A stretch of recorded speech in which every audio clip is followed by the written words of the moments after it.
everyone. Welcome to the American Sports Connection. I'm your host, the one and only Joey Railroads. I'm here with my buddies Rich and Ryan. We're going to talk about some Raw. How's it going tonight, fellas? It's pretty good, fellas. I'm good, guys. How are you? Doing well.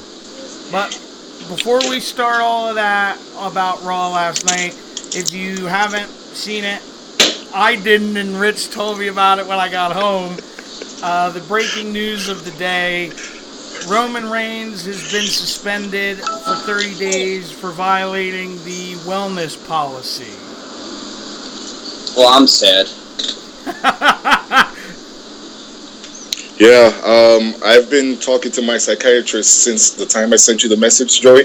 Yeah. And they said, come in tomorrow, try to get a good night's rest, but he'll be back in 30 days. Believe that. Shit.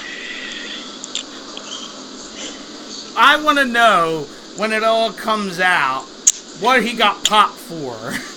It wasn't a good drug. It wasn't a bad drug. It was the drug. Like Lance just said in the chat, they had to obviously know on Sunday. Oh, of course. See, of course. I'm in a different boat. I still have faith that they don't completely rig the system. That they didn't know because they let him perform twice. Dude, but you know what? To be fair, when Rey Mysterio got suspended the first time for 30 days and he was Intercontinental Champion, they informed the WWE Universe, as they call us, on a Saturday, and he wrestled Sunday on tour with SmackDown, and then he dropped the title to Morrison on Tuesday. You're right.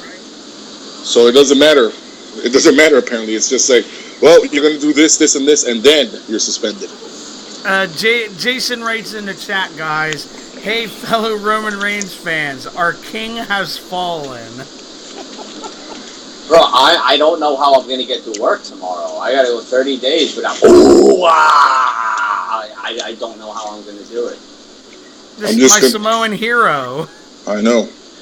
I'm just going to walk around cocking my arm and slamming it down on the ground randomly until he shows up again. I agree with Lance. He said it's WWE's test. It's not technically legit like the Olympics. I mean, it is, but it isn't. The WWE doesn't give those tests. Oh, no? No, they give them by a third party. Oh, yeah, I forgot about that. Yeah. They have no dog in the race. They're supposed to contact the media themselves, or they're supposed to be the one to break the news. They're not supposed to be under WWE's payroll, because that would defeat the purpose. Now here begs the question. His 30 days will be up. 2 days, I believe, before Battleground. Right. I think it's on a Thursday, but let's not play semantics. It's somewhere in there, yeah. It's a couple days before Battleground. I'm curious to see if they're going to keep him in the main event or they're going to remove him. Well, if they would have announced it Sunday, he would have been back the day of the draft. Right. All I'm going to say is, if they want to be totally fucking crass, because you know what thing I didn't think about? Is maybe they did know on Sunday, right? And Vince was like, no, this is wrong. I want you to do it all over again. And they waited an additional 24 hours and finally got the word that it was for sure. Whether it was last night. That's very possible that they tested him twice. Right. Whether it was last night or this morning or whatever it was.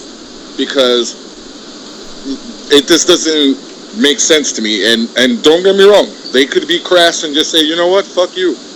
Randy Orton violated the shit twice and still main evented WrestleManias. So that's very true. Live with it. But I'm under the impression, now that I really think about it, that Vince McMahon or whomever, Kevin Dunn, whoever it is that forms the We Love Roman fan club, that they were like, no, do this shit again. We need you to like 100% make sure that it's true.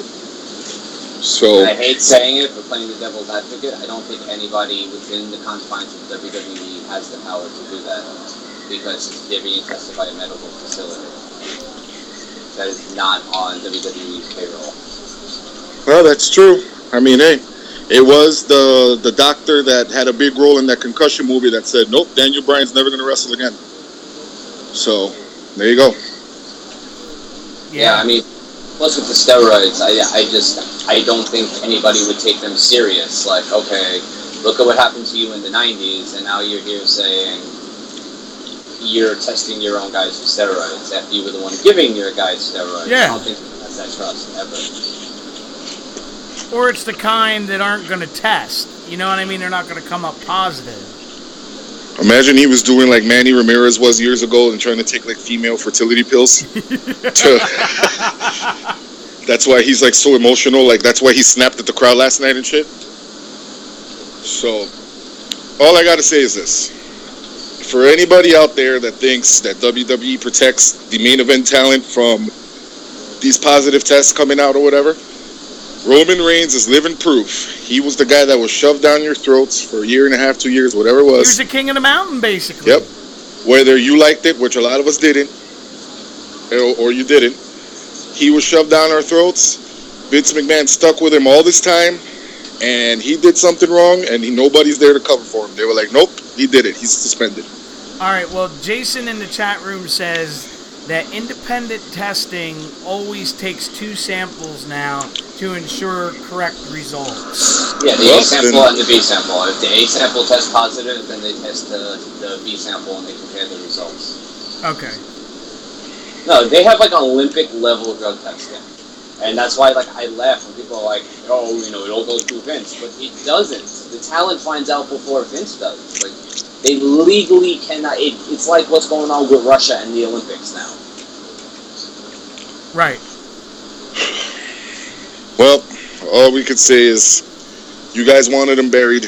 We all wanted him buried. This is step 1, guys. Ding, ding. All right. We're going to go over some Raw. We're going to change it up tonight. We're not, because we had a little discussion before the show. And almost every single person, including Rich and Ryan, all watched Raw. You don't need to go over every single goddamn segment. So we're just going to hit some bullet points of the main stuff that happened. Yeah, just let's talk about Raw instead of. We're not going to insult you. Yeah. Right. If you guys didn't watch it, it's Hulu. I can give you a bunch of websites, but yeah, there's no reason for us to have to, talk about what happened. Absolutely. The first thing I wanted to cover was as of right now, the main event for Battleground. To me, before this heartbreaking news came out earlier, that to me is proof that the 3 of them are going to end up on different shows. That's one. Because why rush the Shield Triple Threat now and not save it for SummerSlam? You get what I'm saying? True. So I think that all 3 of them are not going to end up all on the same program. So that's why they're doing it now. Because I'm utterly convinced that they're not doing this to drive pay-per-view buys when it's a WWE Network now. So. Plus, why wouldn't you save that kind of a match if you think that's a big-time match for the second biggest pay-per-view of the year? Because now pay-per-view buys don't mean shit to them now. Well, that's true. So that's what I'm saying. They still consider that, other than WrestleMania, SummerSlam is the second biggest show of the year. Right. So to hardcore fans like us, we see it like, hey, why wouldn't you save that for the second bit? But in their view, they just see it like, hey, now every show is a big show because they're all on the WWE Network for $9.99 a month. And like I said, it's just proof that Dean Ambrose, Roman Reigns, and Seth Rollins, one of them or 2 of them will be on SmackDown while the other ones are on Raw. Hence, a rush for the match now. Yeah, I agree with that. I have a feeling now Reigns might get put on SmackDown. Well, hey, that might not even be a bad thing. Because if they're going to shape up SmackDown to be the wrestling show and let Raw be the storytelling show, then I want to watch the wrestling show. The only problem is, according to the crowd, he can't wrestle, so that may be a problem. Like my friend said, I will be watching whatever show Roman Reigns is not on. True story. Well, all I know is that this is going to be, after July the 19th, it's going to be a very, very trying time for all wrestling fans, whether casual or hardcore, because you're going to have to take in a lot of fucking material in 3 days. Yeah, 4 technically when you count NXT. True, because you you got, if it's like on a pay-per-view Sunday. Right, because now I guess that the Melts got something right for once. They are letting the shows run longer than scheduled. Because I remember it was 10:35, 10:36, and I was like, okay, they're gonna put the main event on now. And then I see Titus O'Neil come out, and I was like, holy shit, I totally forgot about this match. I think they did that on purpose because the main event didn't come on until the finals were over. Yes, and I was telling my wife that watching. The minute that the clock hit 0 that Cleveland won, I told her, watch, referee's going to tell him go home. 2 seconds later, Titus O'Neil's in the accolade. So there you go. Yeah. We don't know how long this is going to last once it goes to overtime. All right, Titus O'Neil is in a 60-minute Iron Man match. Triple overtime. Could you imagine? Could you imagine if the NBA Finals went into overtime? That would have been fucking awesome. Oh, bro, I forgot what podcast I was listening to where they were told to wait for something, and they ended up wrestling like 40-something minutes when they were told when he got to the arena it was going to be an 8-minute match. I forgot who said it. It was on one of the podcasts. Oh my I was cracking up that they just kept told, all right, 5 more minutes, 5 more minutes, 5 more minutes. Oh yeah, I don't remember which podcast because I've heard that story. I think, but it was it a WCW show, Ryan?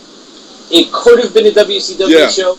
It could have been on the Austin or the Jericho podcast because those are the two I listen to the most often, and it's an old one. I haven't listened in like 2 months. Right, but I'm saying that story comes from that happened like at a WCW show. I am pretty sure, yes. Yeah. I'm not positive, but yeah. It actually may have been Austin telling the story, but I don't think so. It could have been Jericho. But that sounds like something WCW would do. Mm-hmm. Warrior Hogan, ring a bell? Oh. Jesus Christ.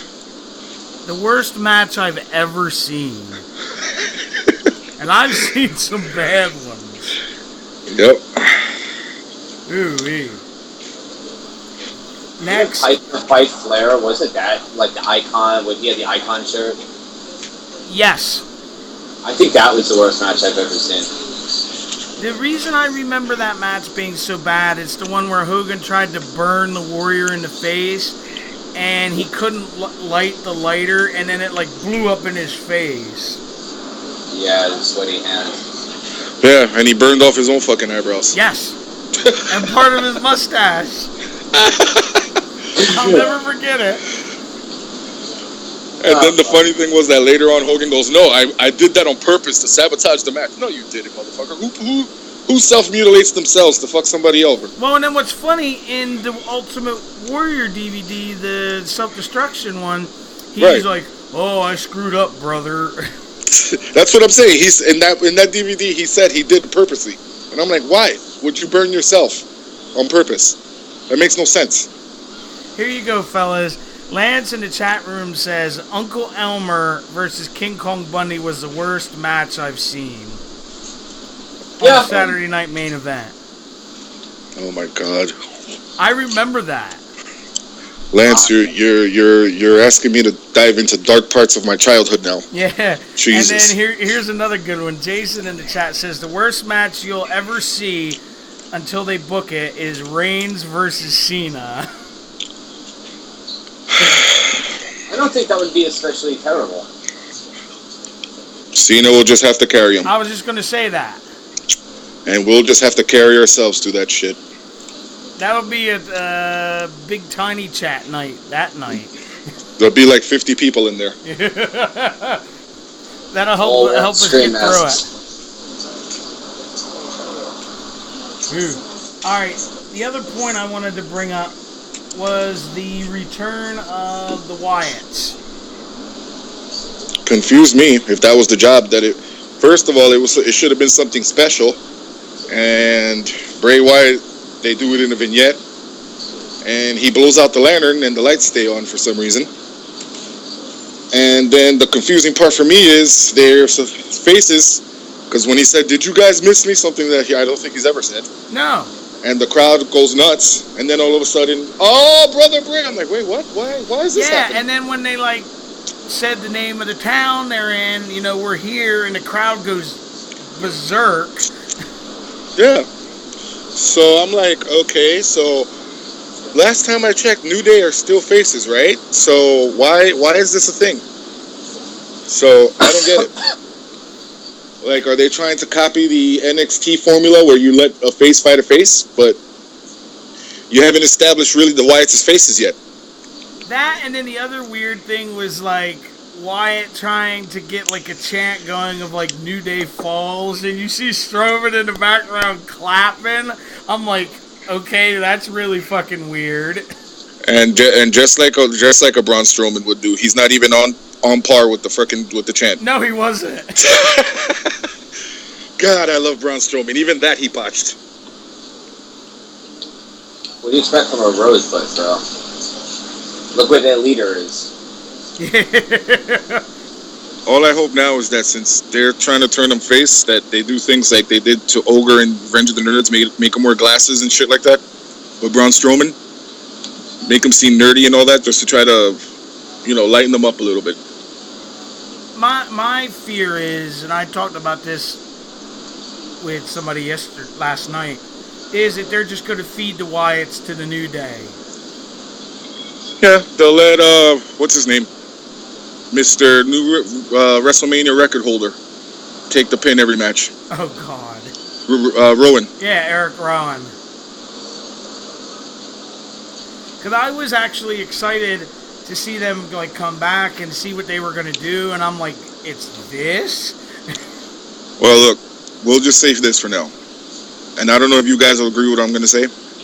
Let them do the face thing where it's more like Bray Wyatt's trying to be the face, and these two other guys aren't really with it, but they're just doing it because he's their so-called leader.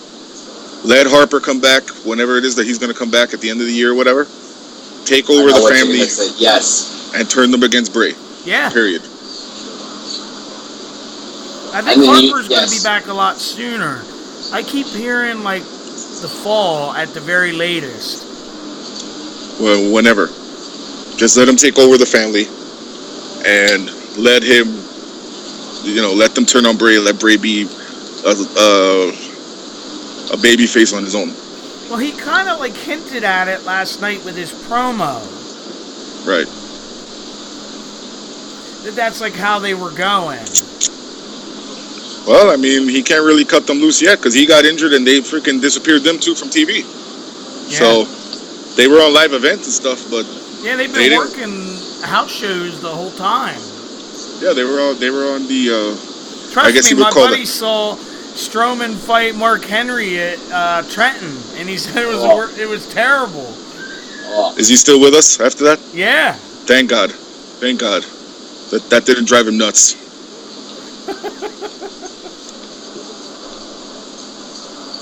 I couldn't even imagine. But I'm trying to kind of just wait and see what they do with the Wyatts, because I don't want to, like, be like, oh my God, this is the worst thing ever. You know what I mean?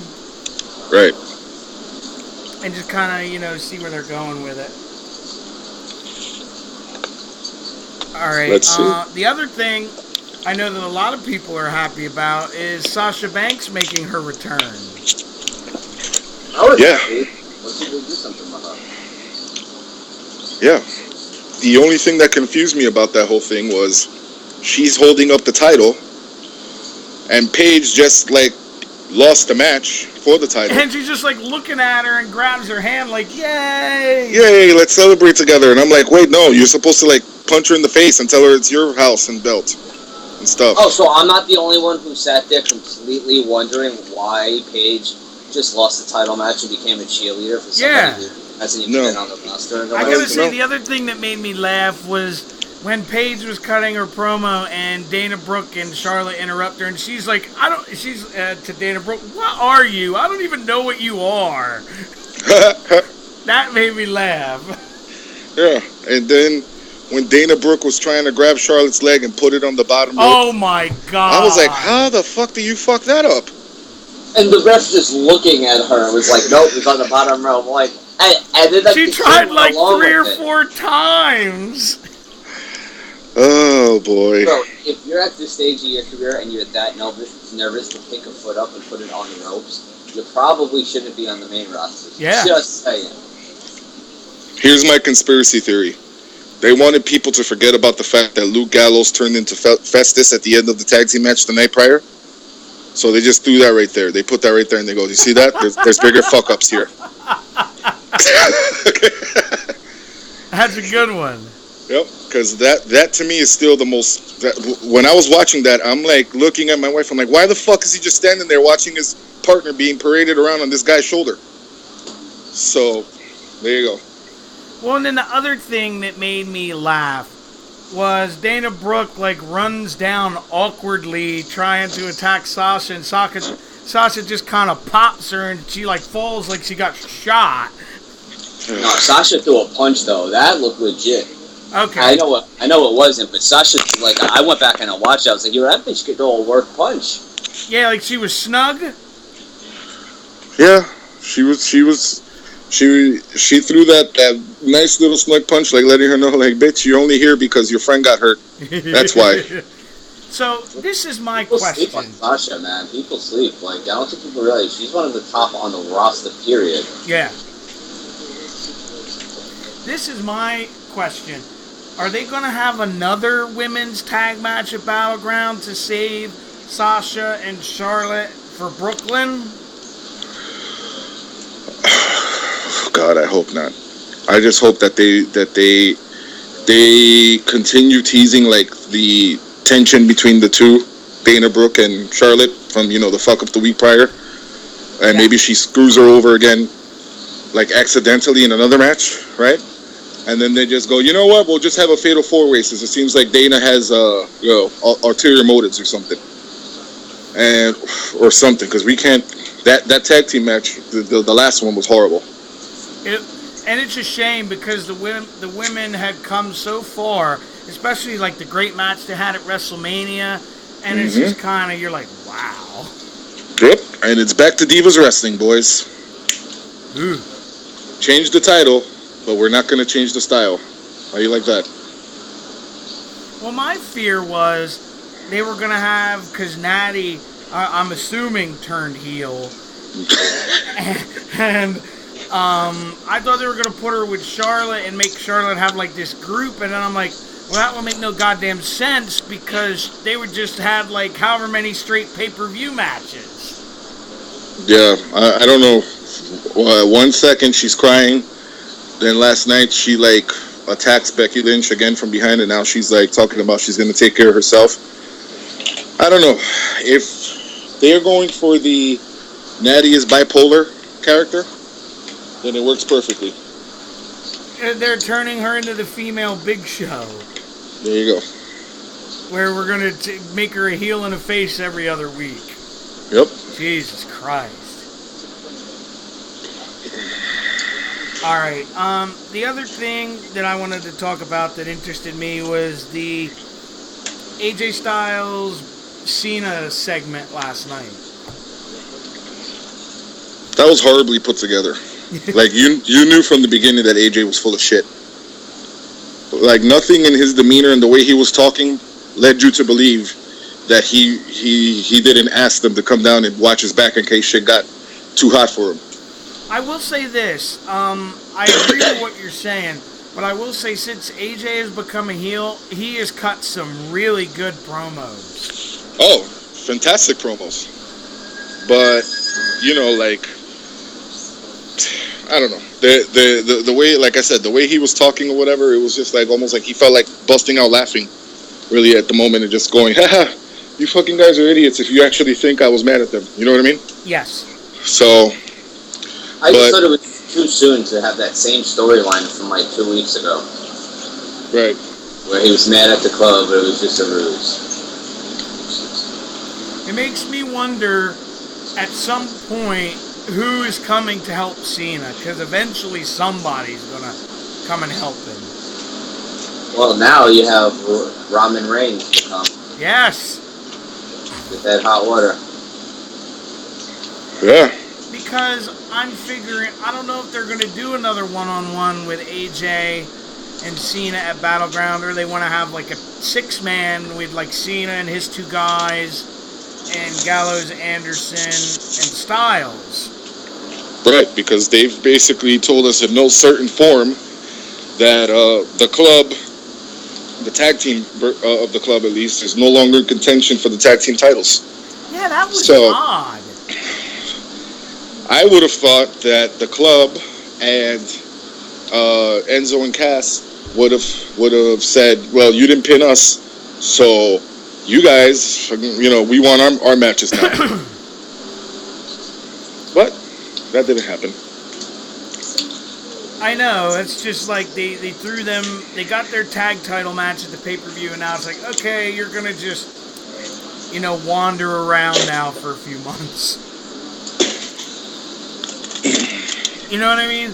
Yeah. And what I'm thinking is if they do that 6-man, they would save like a big Cena Styles match with maybe some kind of stipulation at SummerSlam.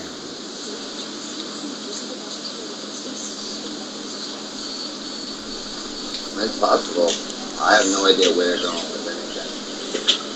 Well, the way that they're booking it right now is thankfully not the way that every other John Cena feud has been booked for the last couple years, where he loses the first one and then he's so good that he convinces everybody he needs a second chance, and he wins the second chance, the third, fourth, fifth, 10th, 12th. I will say that I was surprised they had Cena come out and run his mouth and all this stuff, and then they beat him down again. I was like, well, this is different.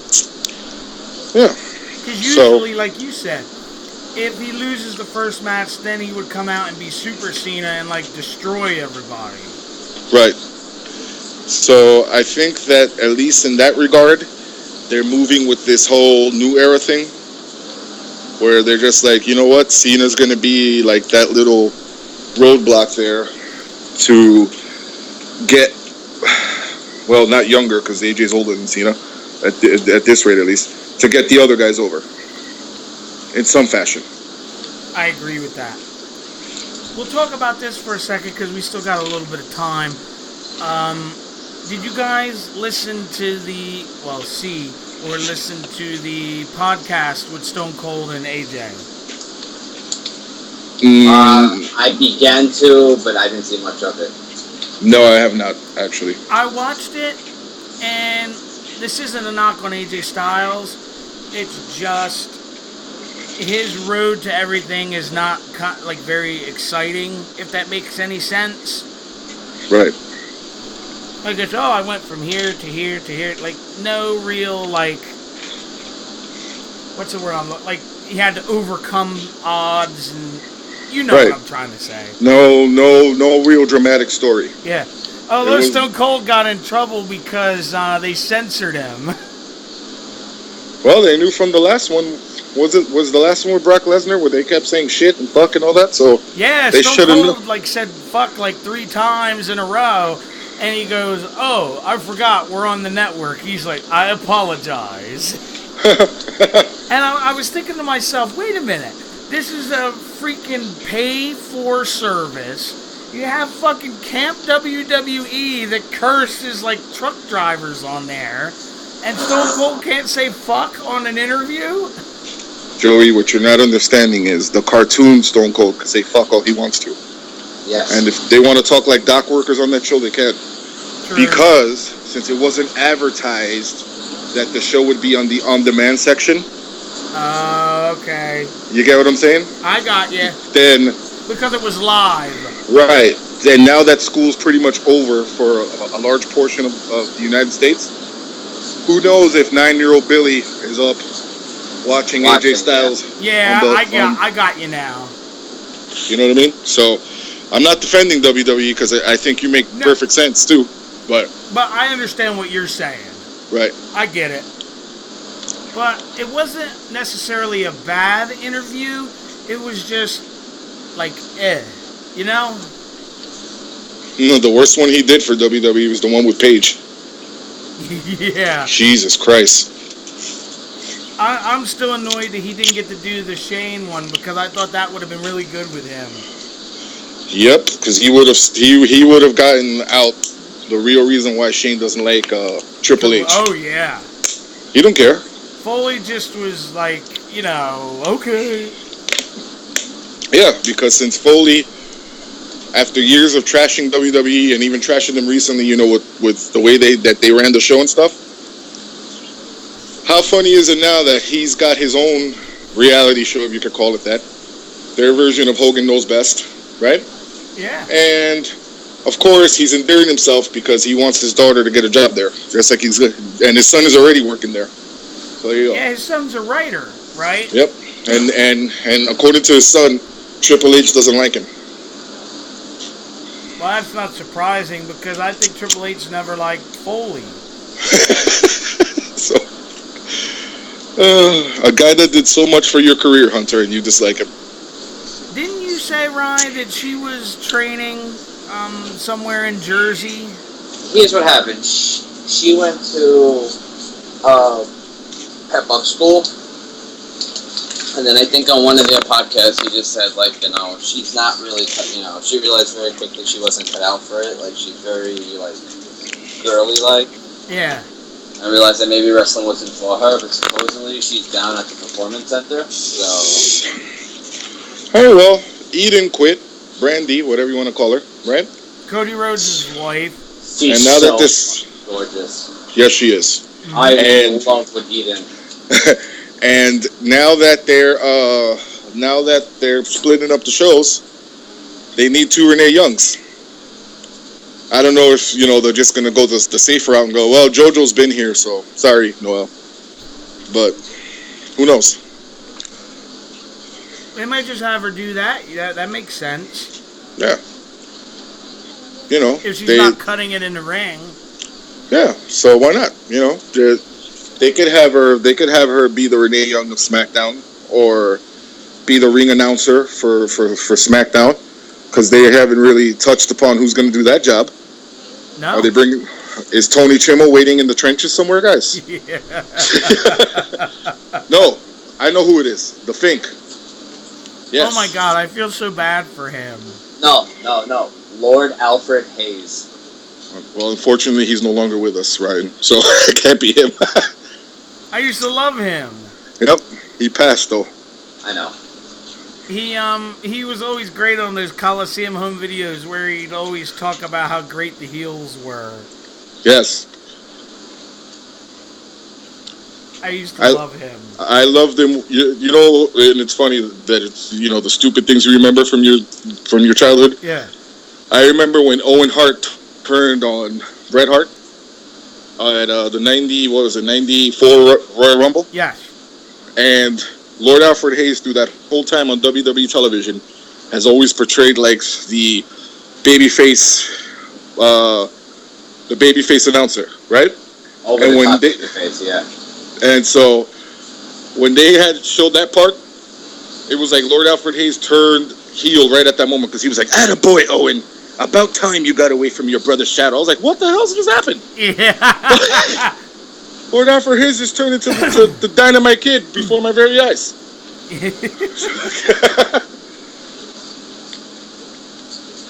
That's funny.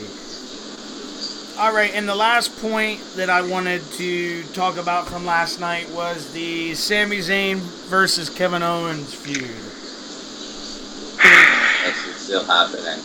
I never thought I'd get tired of watching them fight, so please stop fighting. Find them new opponents, please. That's exactly what I said. And my wife was like, why? I was like, oh, well, sorry, you didn't watch like ROH and stuff. This may be like the 5th, 6th, 7th, 8th time that they've done it on WWE television. This is like the 800th time they've done it in like wrestling, period. I was going to say, plus it's a really watered down version. Exactly. Because like Ryan has said before, like, we've all seen when Generico, who is Sami Zayn, and Kevin Steen, who is Kevin Owens, have like fantastic like ladder matches and everything under the sun. Yeah. And if this was going to be a blood feud that was going to go on for so long, why didn't they have their one-on-one gimmick match already? Mm-hmm. Like, instead of having Jericho and Ambrose fighting in the stupidest steel cage match in the history of wrestling, right? Why didn't you have them fight in the steel cage and do it like old school style, where you have to escape to win? Bro, you want to know when they truly fucked up? When the first time they fought, Owens left him in a fucking mess. Yeah, where he basically just destroyed him. Yeah. Beat him so bad that something that's never happened in wrestling happened before. Where the fuck can you go from there legitimately? Yeah. I am 100% agreeing with you. And I know what you're talking about, Ryan, where he got beat and then he came out out of the ring to attack him after Owens had already won, and then Owens beat him up again. No. Where he beat the fuck out of Sami Zayn so much that the ref just called for the belt. Oh, that was in NXT. That was in NXT. But that's the point. Their first ever interaction in WWE got ended where he just beat the bloody fuck out of him so bad that the ref called the fight and awarded Owens the belt. Right, I know what you mean. It's like there's nowhere to go from there. From their first interaction. Yep. And that's something you would do if you're killing off a feud. Yep. And that was Zayn's first major title defense, right? Yes. Of that title. Yeah. And then remember, he got called up to Raw and then got hurt. Yes, doing the shoulder thing. Which every time he does it, I get scared. I do the same thing. I'm waiting for him to pull up lame again. Crazy. I just thought, like you guys said, I can't believe that I would ever say I'm tired of watching Sami Zayn and Kevin Owens. Because it's like I said, in wrestling, when you have a blood feud, right? You have 3, maybe top. No. It's 2016, so it's 3 matches. Okay. Heel or babyface goes over in the first one.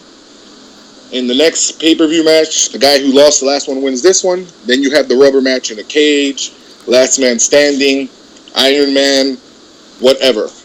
You know what I mean? Yes. But they're just like, nope, Sami Zayn versus Kevin Owens, Sami Zayn versus Kevin Owens, Sami Zayn. Okay, so awesome. So what are they gaining from this except possible concussion syndrome? Kind of like the same thing they did with Ambrose and Jericho. Sure. Where they showed them so much, you're like, ugh. At least that ended in a gimmick match. Not a good one, but it was a gimmick match. No, but I mean, they wrestled at least once or twice after that. Well, true. That's right. Because Jericho finally got a win on him on SmackDown. Since WWE knows nobody was watching that shit. You guys. Lance says, yeah, it's not like Sheamus versus Orton. We would watch that 20 times. Wait. It's sad when you could say Kalisto versus Del Rio had more meaning because at least they had the U.S. title. I don't even know what the WWE is doing half the time, bro. Lance is bringing back nightmares. Yes, he is. I think it was I want to say last year because Orton's been out about a year, right? Yeah, last October. Well, anyway, it was one of their pay-per-views. I don't remember which. It might have been Battleground. They had Sheamus versus Orton open the show. Yes, that was Battleground. I almost fell asleep. Yep, that was Battleground. I remember that because I was on vacation watching it. Are you fucking kidding me? It was so bad. Yes, it was. And people are like, "Oh, Randy Orton's coming back." I'm like, eh. Hey. I'll never disrespect the guy in the ring. He's very, very good in the ring. It's just his persona and character does absolutely nothing for me. Especially when he's a heel. A face. Yes. Oh, yeah. He's like the most boring face in the world.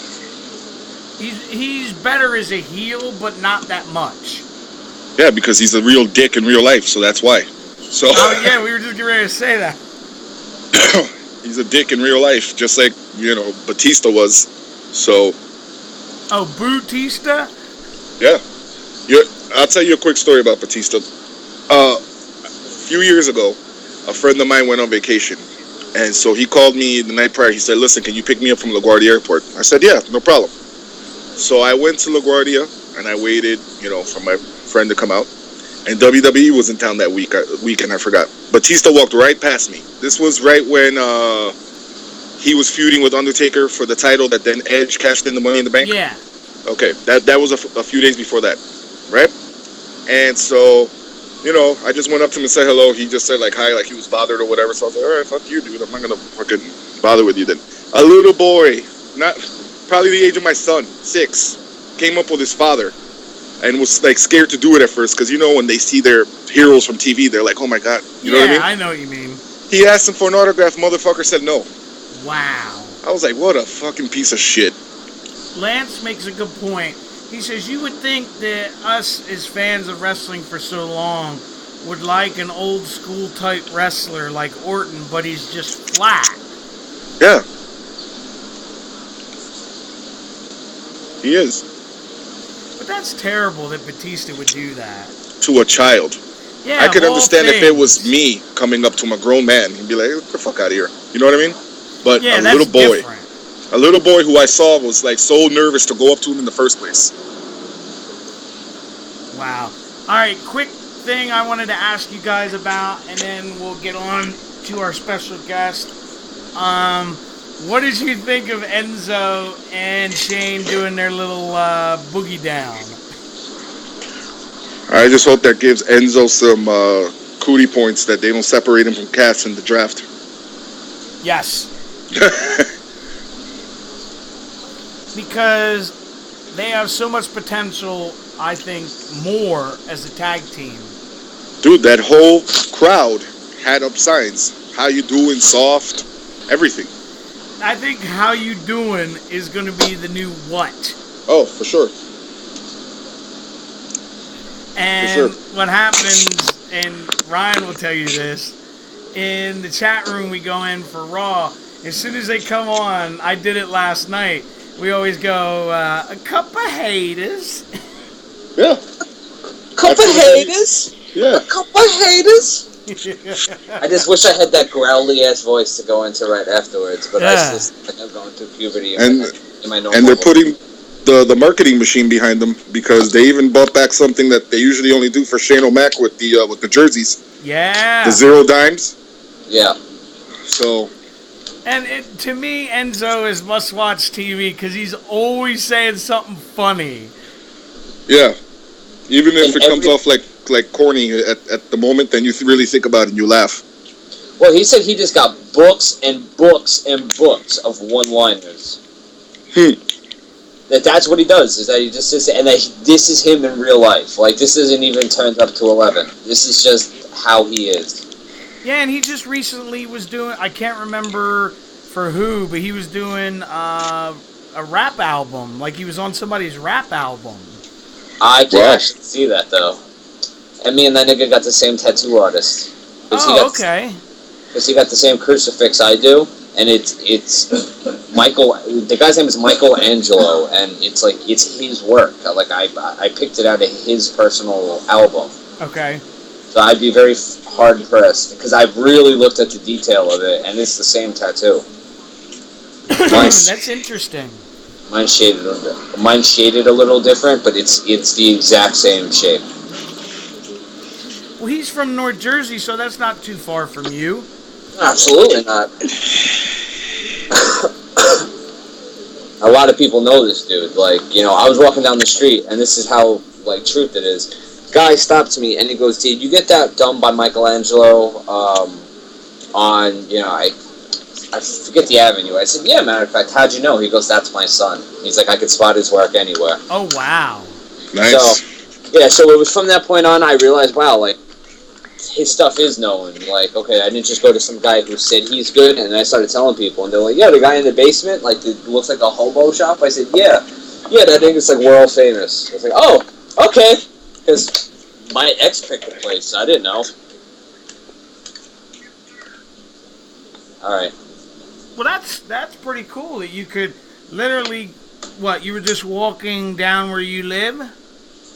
Yeah, but the guy operates out of a basement shop. It looks like a doctor's office. Like, it legit has the same drop ceiling tiles with the same fucking 4x2 foot fluorescent light, wood paneling. It looks just like a doctor's office. That's funny. I'm like, yo, this nigga's like famous. Michelangelo on, it's gonna kill me, the name of the avenue. But yeah, it's up on like 16th Avenue and I forget the block. But that's pretty sweet. But, all right, everybody. We're going to try and get our special guest, the Bad Apple himself, Matthew Macintosh from Wrestlepro, on the line. Because it's about time over your way, right, fellas? Yes, sir. Okay. All right, hang on 1 second, everybody, and we'll see if we can get him on.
Let me try one more time. Because they're saying the call failed. Hang on.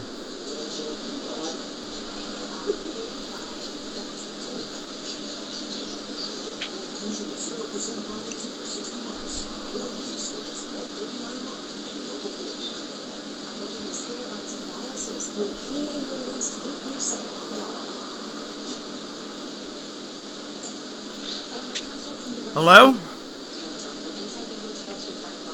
Hello. Hello, Matthew. Hello, Matt. Hello, Matt. Hold on a second.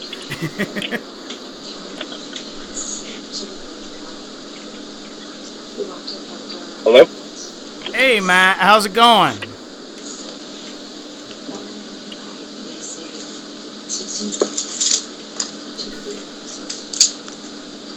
Hello?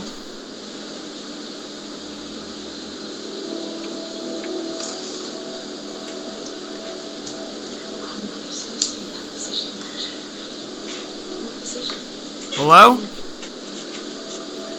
seem to be experiencing technical difficulties at the moment. Yeah, please bear with us.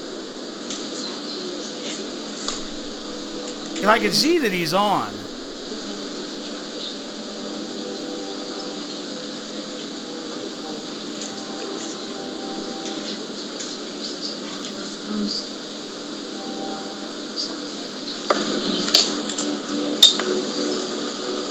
Hello. Hello, Matt. Yes, sorry about that, guys. I had doing this in my car and I had the Bluetooth connected, so my apologies. No, that's okay. No problem. Appreciate thanks for coming on. Anytime. I appreciate you guys having me. Now, for those of us that are listening that are not familiar with you and your work, could you kind of describe yourself a little bit? Sure. Very shortly, I guess, I am the Bad Apple, Matt Macintosh. I am the best wrestler alive. I'm the Bad Apple because of the fact that there's only one of me, and I spoil the bunch by making everyone else that I'm on the card with look like complete garbage. I'm also the first Wrestlepro champion ever, and I don't know, I think that's about it. Nice. Not to toot my own horn or anything. Matt, it's me, Rich, the one who we were talking for the last couple weeks to finally get you on here. Good. How are you? Good, tell us, how was it that you got involved in pro wrestling? Well, it's kind of a long story, but basically, after I graduated from college, I kind of felt like I was always doing athletics my entire life. And after my whole college career ended, I felt like I had a lot of athleticism left that I should be like putting to good use. And back at the time, the IWF wrestling school in Paterson, New Jersey, was shutting down for some reason. They've since opened up. But Kevin Knight was offering a 1 month of lessons for $100. When I saw that, I figured I've always wanted to try wrestling. So I figured the worst thing that could happen was I would pay the $100, have a really good experience, and just be really bad at it. But then at least I could say that I tried it. Right. And then what happened was after that month, I still felt like I wanted to do it. And it's a funny story. I was playing SmackDown vs. Raw, I think like 2010, with my buddy that I met on Xbox Live, and apparently he lived in Jersey. He was starting training up at East Coast Pro Wrestling in Lake Hiawatha, New Jersey, and about 2 weeks after I ended my month at IWF, I went up there, and the rest, I guess, has just been the crazy ride that has brought me to where I am now. Nice. Now, Matt, were you a fan growing up? Absolutely. I came along probably very heavily when I was around 9 or 10, around 97. My guys were Shawn Michaels, The Rock, Stone Cold, obviously. And then I really started getting into it around like 2000, 2001-ish. My dates are a little messed up. I apologize because I take too many headshots. The first guy that I really, really got behind was like Triple H when he first started getting his like first singles push. And like after that, I was basically hooked ever since. So, do any of those guys that you just mentioned, do you try to use their style or any moves from their repertoire in the ring? I don't know. All those guys are a lot bigger than me. So, I mean, some of their stuff, I guess, their style, I try to be, I mean, The Rock's just like the character that The Rock had, I always loved. Like, you know, I even thought about for a little bit referring to myself in the third person. Stone Cold was the man. I kind of love that badass, kind of doesn't give a damn about anything kind of character. I feel like that might translate to what I do in the ring right now. And then the showmanship and athleticism of Michaels really, I feel like it was probably one of the more influential guys that I watched growing up that kind of had an impact on what I do currently. Very nice. Amen. So what about you guys? I'm sorry. How long have you guys been fans? Oh, I'm sorry.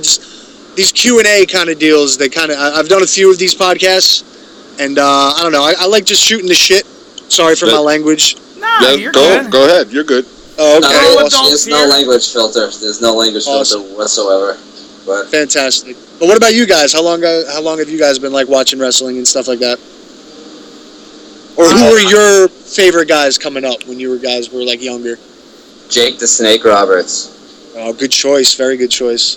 Because he didn't wear a costume and he looked like my neighbor, and that was a thrill to me. I mean, everybody else had a stupid gimmick that I could kind of play off as like, that's not real. He didn't yell, and you knew he was mad because he would just talk very sternly, and like my next door neighbor had a handlebar mustache, so he looked so similar. I had that 80s hair and everything. So I'm like, yo, he's real. Like, I don't want to hear nothing. That guy's real because I think he lives next door to me. That's awesome. That's a good guy. I was a Hogan mark, I'll admit it. Oof. I was, I think, 5 years old when WrestleMania 5 happened in Atlantic City. And my dad tried to get me tickets, but we couldn't get any. So we just kind of like stood outside to like see if we could find anyone. And it kind of like started from there. Very cool. And for me, the one and only Roddy Piper. I never grew up a Hogan mark ever.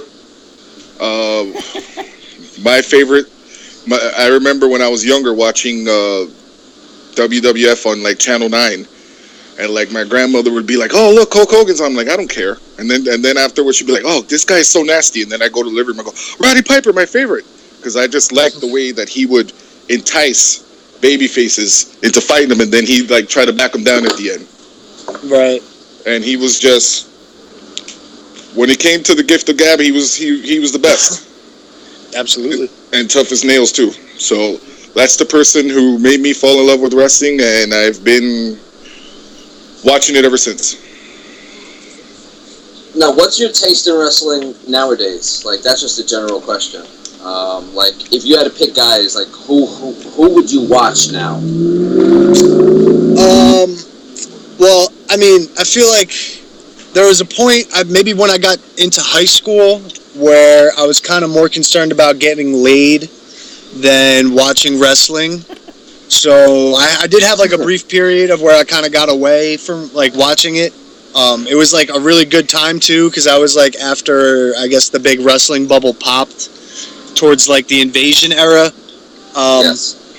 So when I started getting back into it, the kid that I trained with, his name is Joey Simone, kind of put me onto TNA, and the Machine Guns, the whole X Division style. I was just a real, like, that translated really well to me, just because it was these smaller guys doing more athletic things. So guys like, Chris Sabin is the one guy who I would say I kind of like got me back into wrestling just because of the stuff he could do. Obviously AJ Styles, Alex Shelley, Kenny Omega I was starting to get into when I started getting back into it. Christopher Daniels, I think, is one of the greatest wrestlers in the fucking world and doesn't get enough credit for the small things that he does. I completely agree. Yes. Yeah, pretty. So like those kind of guys, and then after that is when I started getting more into like the junior heavyweights in Japan, stuff like that. So it's definitely that kind of. I don't know if I'd necessarily call it a cruiserweight style, because I still like the technical aspects of wrestling, but definitely like the smaller, more athletic guy. I don't relate to a 6'5", 260-pound dude who does like body slams and choke slams. Fireman carries. Yeah, exactly. Stuff like that. Samoan drops. It's definitely like the X Division guys and the Super Junior guys that I definitely feel like I fit in the best with, and I would definitely consider that my style more than anything.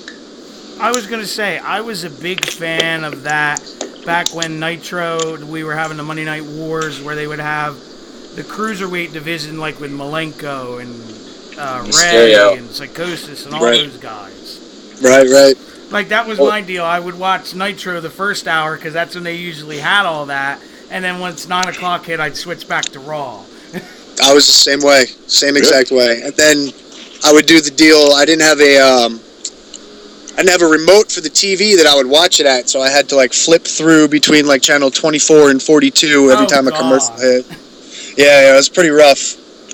But those were awesome times, man. I wish we still had, another really big company that you could, the fans could kind of dictate as to what kind of flavor that they're into, instead of just being forced to one kind of product down your throat. Absolutely, because when I was growing up, Matt, I live about an hour from Philly, so I was about an hour away from the ECW arena, so those are where all those guys broke in.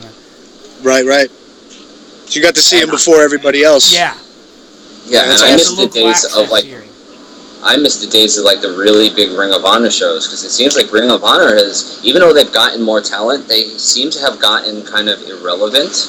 I don't know how that works, because I used to go to Hammerstein all the time, and those were the best shows I had gone to ever. Like, they were just amazing, and it's like that luster is kind of gone now. I think the last one I went to was when Steen dropped the title WrestleMania weekend to Briscoe. I think that was the last New York show I went to. Yeah, those were awesome. Those Ring of, like, with Aries and Tyler Black, and Danielson was still over there and everything. That was another aspect of wrestling. Like that's where I first saw Samoa Joe and like legitimately thought that someone might die from the stuff that guy would do to him. Like I thought Ring of Honor was like not a work at first. I'm not even gonna lie. I mean, like, I remember watching Agent of Fall debut, and I was like, this is the craziest thing I've ever seen. They strung Jay Briscoe up, they just get blood all over him, and I'm like, yo, this is worse than ECW. I love it. Yeah. Crazy. Absolutely. So, but yeah, I mean, I was actually very happy and very surprised to hear that you were the number 1 Wrestlepro champion, and because I've kind of been following you since you jumped into Pro Wrestling Syndicate, because I know Kevin very well, so I've been kind of following Wrestlepro Pro Wrestling Syndicate hard since like 2012, and then I was very happy when I heard that you had won it, because I was like, wow, you know, they're gonna do big things if they're putting it on somebody, because you shot right up through the ranks. Yeah, I mean, I can only be grateful for Pat and like even whatever happened between them. But I mean, even Eric at the time, they both they didn't have to make me a champion. I mean, I was always told I was going to be like a smaller, maybe mid card kind of dude, and to have the opportunity to kind of be put in that kind of limelight and put on that kind of stage and be able to go out and try to, I always want to have, just like everybody else, I'm sure, my goal at the end of every card, no matter whether I'm the first match or the last match, is I want to be the match that everyone says is the match of the night. So I felt like being able to have, them put their faith in me to do that was really cool, and I'm nothing but appreciative, and I can't say enough for what that's done for me, and the fact that Pat let me keep the title when we made the transition, just I owe that dude more than I think he and I even know. So that was even cool for me. I didn't believe it when it happened at first, to be honest. Well, your shit with Habib was fucking hysterical. Thank you. Yeah, Habib. It's easy to work with guys you like. Kind of breaking that kayfabe and fourth wall. But Habib is just a naturally. I'm sure you guys have probably spoken to him. He's. You meet the guy in person and you can't help but be like kind of attracted to just how genuine the guy seems. And I feel like that translates in the ring. So when you have a dance partner like that, it's kind of easy to get heat. And we just happened to click, and we're able to, I was very fortunate and very thankful to him to be able to work with him for as long as I did. As rough as it may have been sometimes. No, my fault. It's just, sometimes he's a little bit hard to deal with his antics. So to do a year-long program with him was, at the time it was pretty rough, but looking back on it, it was pretty awesome. Well, I'll tell you one thing, Matt. You have a gift of drawing heat, because I was at the last Wrestlepro show in Keyport, and it was actually the weekend of my wedding anniversary. So we're there. So that's what he treated his wife to, watching you wrestle. Yeah. Sorry. Tell your wife. Sorry. She loves you because she likes heels like I do. And we were watching the show, and it's not taken away from anybody else. But when it came down to getting the real heat, that's when you came out to face Anthony Bowens for the title. And you just hear the whole crowd screaming, "Macintosh sucks, man!" And at one point, a friend of mine who was there with his wife, you were climbing up the top rope, and she yells, "Macintosh, you suck!" And you look right in our direction, not at her directly, but in our direction. You go, "Your mother sucks," and I was like, "Oh shit, that's how you get the heat right there." Yeah, I don't know. Sometimes it just comes out. You get into kind of like a mindset when you get out there, and when I'm in the ring and I'm playing the bad guy character, I kind of have like a fuck the world mentality. So if I hear people saying shit, I'm gonna talk right back to them. I think it's dumb. I was gonna say, like, you almost like flip a switch. Yeah, exactly. It's definitely. I definitely say the Bad Apple character is an extension of who I am, but it's mainly the part of me that, when I'm working my 9 to 5 or I'm working through life and people kind of give you shit, I kind of just all that anger and frustration that I feel, I kind of just bottle it up until I'm able to get into the ring where I'm allowed to release it. So it definitely kind of helps a little bit. Oh, absolutely, man. That's why they say it's always more fun to be a heel anyway. Yeah, well, it's a lot easier to get people to hate you than to like you, that's for sure. That's the world we live in. Yeah, definitely. So do you have a dream match out there that you would ever like to have? Yeah, I mean, there'd be a lot of guys. Lately, the guys that I've been wanting to work are, I just want to keep trying to push myself. Mm-hmm. So, if I could get, like, a guy like, the first guy that comes to my mind is, like, Roddy Strong. Just because of the way that, I hear that he just doesn't stop. He's able to just keep going and going. Or even Angle or, Zack Sabre Jr. would be awesome. The number one guy, though, I always forget him when people ask me this question, but I would fucking kill somebody to work Pentagon Jr. anywhere. Hell yeah. Nice.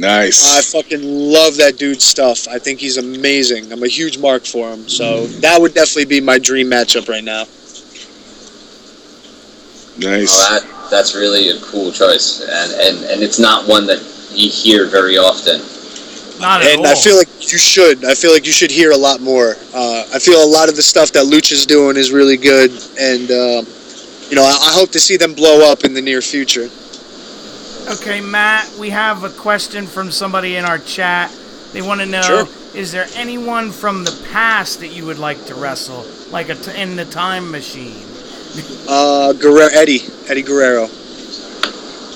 No doubt in my mind, Eddie Guerrero, for sure. Trying to think of I know his name is almost, the guy who shouldn't be spoken, but Benoit would be awesome to wrestle. Macho would be friggin' awesome. I feel like there's so many guys that, now that I'm on the spot, it's kind of hard to pick who they were, but if you gave me 10, 15 minutes, I could probably give you about 30 names of guys that I would have loved to work. But, off the top of my head right now, I'd say Macho, Eddie, and Benoit would be fantastic. Would be a dream come true. I'll tell you a quick funny story. You brought up Macho, Matt. I walk the local track with my best friend to get exercise every day. Well, they had the local graduation. They were practicing or whatever. It was one day this past week, and they're playing Macho's theme. And as soon as we're walking around, I'm going ooh yeah. Getting the little creamer out and cutting promos and everything. Yeah, there you go. Yeah, there you go. That's good stuff. Yeah, man. I love all little fucking Randy Savage's on crack promos, because there's so many of them where he's strung out. Yeah, 100%. No one could talk like that guy could talk. It's amazing. Never. The whole one, he does half his back is to the camera with the beat goes round. Yeah.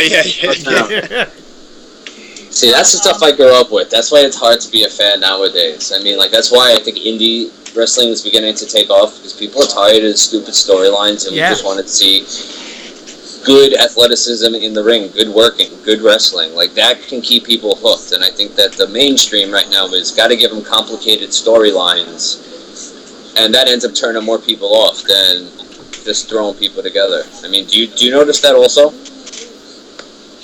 I'm sorry, my phone kind of cut out, so I missed the beginning of the question. So if you could repeat it, my bad. No, just that the big bump in indie wrestling nowadays is more or less because people are just tired of the storylines. They just want to see good wrestling, and, they get tired of all the overproduced bullshit that is on TV. Totally. I feel I don't know. I just feel the whole underground aspect is very cool to indie wrestling, and I feel like that translates to people a lot better. I mean, don't get me wrong, WWE's the top product, and to be honest, my opinion really doesn't fucking matter, because I've only been doing this for a little over 4 years, but it's a lot different to be able to spend money to go sit up 400 feet away from where the action is, or spend $20 to kind of sit almost ringside, or have the opportunity to interact with the performers and during intermission. I don't think that people want to see, like you said, these corny, overproduced storylines. I feel like you could still do intricate storylines, but, they got to be done the right way. It's kind of hard to get people to believe in stuff anymore with the fact that, everyone knows that it's a work. And not only that, but people are more... I feel like, to be honest, today's society is too driven by instant gratification to be able to sit through like a 30-minute Broadway or a 60-minute Broadway like Flair used to do back in the day. Like, fucking dubstep is popular because it's just a bunch of crazy fucking noises and stuff like that. People want to see the action, I feel like, more than the soap opera aspect of it. I agree. There's still a need for it. Like, you need to have a reason for guys to hate each other. But the stories being told in the ring, I feel like, are definitely more valued to the fan base, I guess, to an extent, than the stories being told in front of the camera, I guess, to say it that way. And I totally 100% agree. Yeah. Because I'm one of those fans that I went to a lot of mainstream shows for a long time. And when I finally went to a independent show, which my first independent show ever in my whole life was March of this year, which was the Wrestlepro show. And I was like, wow. I was there with my wife and a buddy of mine and his wife. I said, I will never again purchase a ticket to go see, WWE, because this is like right there. And you have the action right there, and you're actually seeing everything up close and personal. And it looks like, and they're telling the story more in the ring than telling you this whole long story on the mic about I don't like you because of this or that, whatever. It's just like, no, shut up and get it. Right, exactly. It's a lot more intimate, I would say, the independent setting. Yeah. Yeah, which makes it, I just feel like it's a better experience. Oh, absolutely. By leaps and bounds. Yeah. Through PWS and now WrestlePro, I've gotten to legitimately meet and talk to so many people, just by standing there at a show. Okay, this past show, in Keyport, I'm outside, and an old man in a red shirt comes up to me and starts asking me if I'm enjoying the show. Now, I'm marking the fuck out, because I know that that's Kevin Sullivan. Right. But he just walks up and just starts talking to me, and goes, okay, I'll see you inside, and I'm like, holy shit, this is why I love indie wrestling. This will never happen at a WWE show. Exactly. You're never going to see, Dean Ambrose. Well, to be honest, maybe you will, but it's highly unlikely you're going to see, Dean Ambrose or a Seth Rollins or even an AJ Styles out there kind of just, shooting the shit with the guys that are paying to watch them do what they do, I mean, Balls Mahoney walked up to me, chopped me in the chest, and goes, oh, wrong person. Oh, man, Balls was awesome. I'll tell you, Matt, I took my son, who is 8, he's 8 now. We went to a CZW show, the Dojo Wars they have, which is about 40-odd minutes from here, and now he's got the bug. There you go. You got to start him young. Yeah, well, what was really cool is, these guys are talking about the thing that's really cool about the indie scene was one of the guys that was working the show came up to him, and he's like, do you want a picture? And my son's like, okay. He's like, well, who's your favorite wrestler? And he goes, well, John Cena, of course, obviously. And he goes, well, if you want to get a picture with me, he's like, we got to do the you can't see me in the picture. Right. So yeah, there's awesome. A picture of him and my son both doing that at the same time. It's pretty awesome. Yeah. That's really awesome. Yeah, it's just, I don't know, it's just a lot easier. I feel like a lot less guys have that kind of, air of importance about them.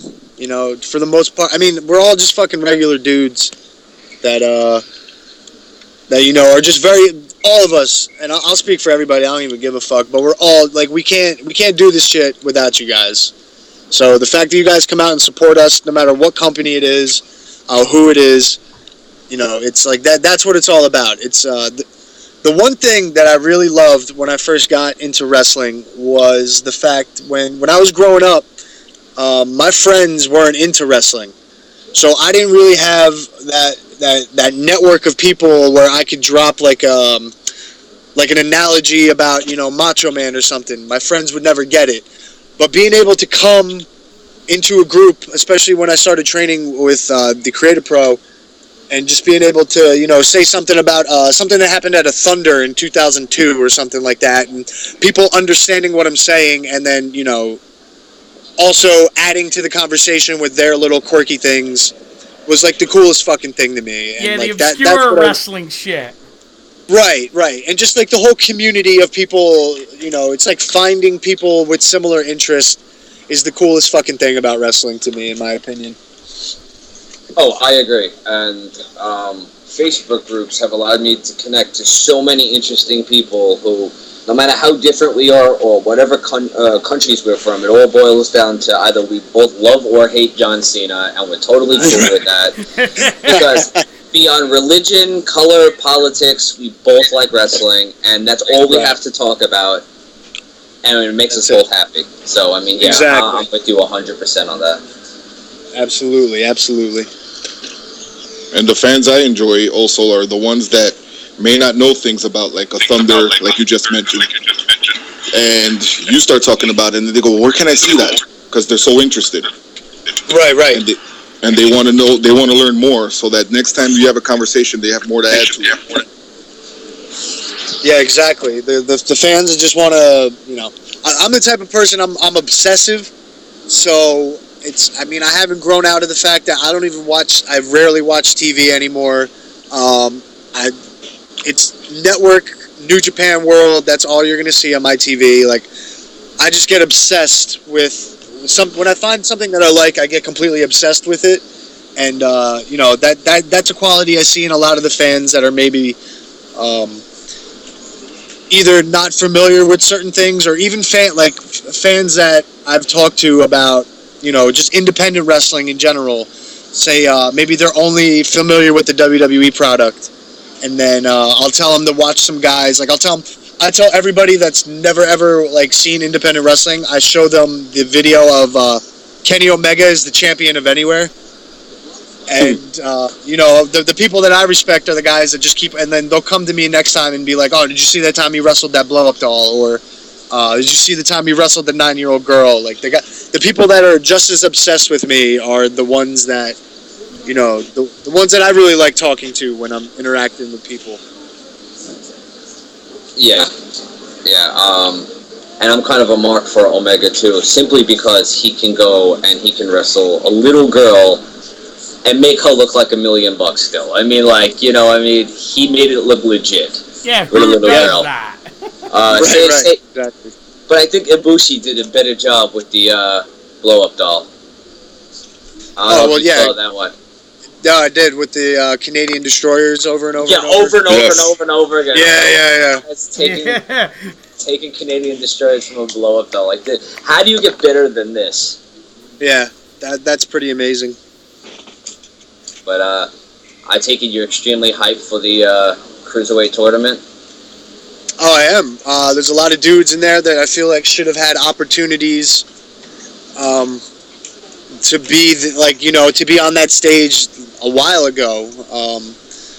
And then it's even more cool to be actually personally to see guys that I consider friends, like guys like Kai Katana or Drew Gulak. I've had the pleasure of speaking with, and I'm very I respect the hell out of guys like that, and it's awesome to see that they're giving other people opportunities. There's so much talent out there, and I feel like it's a very smart move on WWE's part to kind of showcase that and kind of show the fans that there's a completely different style, and I feel like it's only going to help wrestling as a whole as a result. You know what? And I think that's the key. And I think I don't know if it's Hunter, I don't know who's seeing it, but I think the long-term goal is if you get people interested in wrestling in general, the market itself will go up. That's just business. Absolutely. Mm-hmm. Absolutely. And I think by shining these lights on guys you can't see in WWE, it may get people to go, oh, let me go see if I can go find Evolve. Let me go see if I can go find Pro Wrestling Guerrilla. You know, if it may contribute to, hey, maybe I'll go get the network for $9.99 a month. So and nice Ryan, Matt, was the one that sent me the infamous Ricochet versus Matt Bourne, Thank you. not Matt Bourne, Or Evan Matt Bourne. Will Sydal. Ospreay. Matt Sydal Oh, from Pro Wrestling Guerrilla. That was a great. Oh, okay. Yeah. That was a good one. To be honest though, anything coming out of PWG is like top-notch stuff. I mean, that's basically like they have that one card, All-Star Weekend, but to be honest, any kind of show that they're putting on is really like it's like the equivalent of the All-Star game in the NBA or the Pro Bowl in football. You know, it's very hard for there to be a bad match over there, in my opinion. And then they go and do it again over 3 days with Bola. Right, exactly. It's just And amazing talent they have out there. Yeah, I mean, when you have guys that are as good as the roster they have there, it's really kind of hard to fuck that up, in my opinion. And I mean, PWG is some of the best stuff out there, too. So. Oh, absolutely. And I'm so happy when I can show somebody stuff and they go, what the fuck is this? Right. You know, yeah. and like I try to do that with Wrestlepro as well, just because like there's other wrestling out there. Like show these people support, so you don't need to watch WWE. Yes, I know there looks like there's 60 people there, but just trust me, this is awesome. It just hasn't had a chance to succeed yet, and I've sold a couple of people, so I mean, like that's always a good thing. Absolutely. As long as people stay open-minded, I feel like, especially with Wrestlepro, I mean, talking about the PWG roster, but to be honest, like I'm here at training right now at Creative Pro New Jersey in Rahway at the Rec Center, and I mean, like the fucking squad that we have here, it's amazing. To be honest, it's a legitimate family. I know Pat says this all the time, but you know, it's just a matter of time before this thing blows the fuck up. So the more open-minded people that watch it and kind of look past, you know, sometimes maybe we don't have the houses that we'd like to have, but then other times we'll have houses like Keyport where basically, you know, people are stacked to the fucking rafters. You know, as long as people are just willing to take the time to watch what we're putting out, you know, hopefully very soon we'll be able to see Wrestlepro get to where at least I think that it should be, which is like on that level of the Ring of Honor, or, you know, mentioned in the same breath as Lucha Underground or PWG, hopefully very soon. So I appreciate you kind of putting us out there. Oh, absolutely. I would love to see it succeed. I would love to see Pat get a theater system working with, like I know that's leaps and bounds, but I would love to see, because Pat, from what I've listened to in the 2.5 Wrestlers podcast, that dude just fucking loves to train, loves wrestling, and is a good dude. And that's something you don't find anywhere. And I just would like to see him succeed. He's always been super good to me. His fiance knows who I am when I go to shows. You know how flattering that is? That the inner workings, like, Craven will walk up to me and be like, hey, Ryan, what's going on? Like, that's fucking flattering to a fan.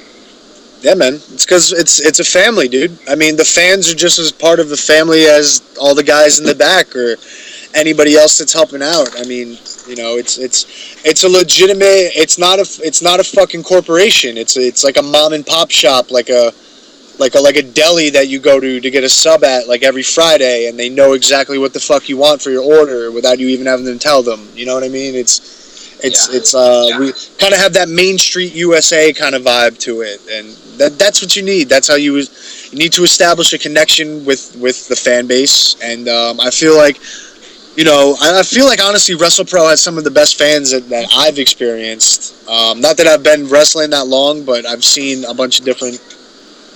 You know, you see some fan bases and like the appreciation that I feel like the fans of WrestlePro have kind of are what drive us to kind of remember everyone's name, and you know, it drives me to go out there. Like personally, I am not content until I'm sucking wind, crawling to the back after a match, and it's all because of the fact that I feel like we have the best fan base in the world right now. And we're just, I'm just hoping that we're able to grow it more and more, and that we can meet more and more people. Half of our fucking roster wouldn't be where they are if it wasn't for the fans. Like for instance, Bobby Wayward is probably one of the best fucking pure heels I've ever met in my life. And if it wasn't for the fact that every time he walked out of that fucking curtain and people were just screaming Wayward, like he doesn't get the credit he deserves. But because we have awesome fans that know the product, it's just like, it just guys like it.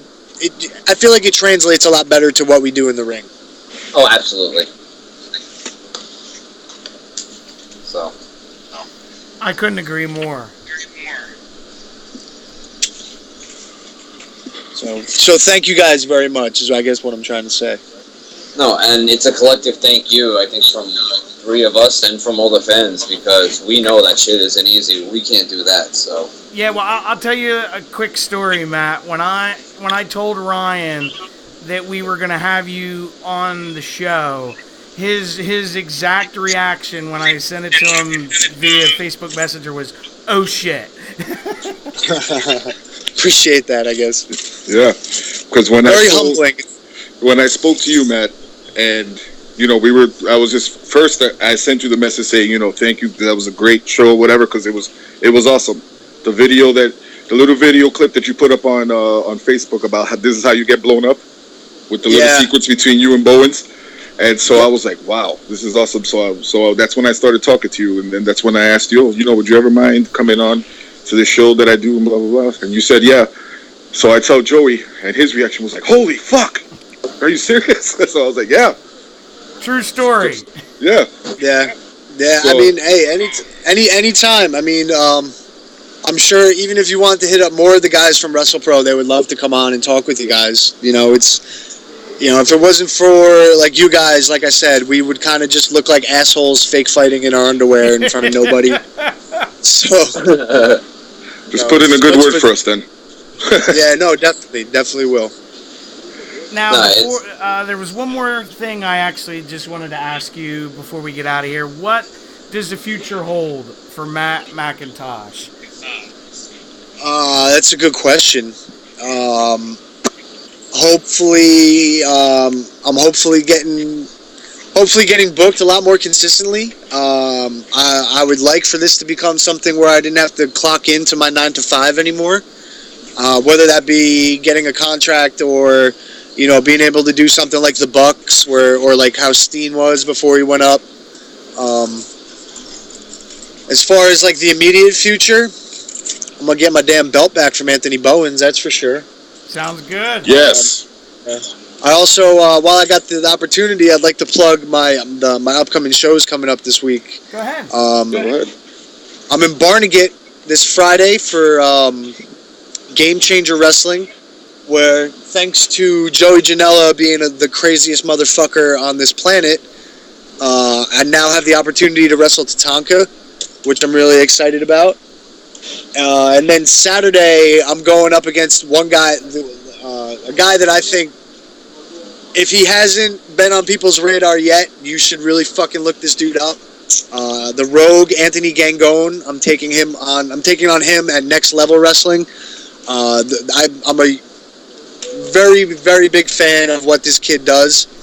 And he's like less than, I think, probably 3 or 4 years in. Just the fucking innovation that he has and the creativity.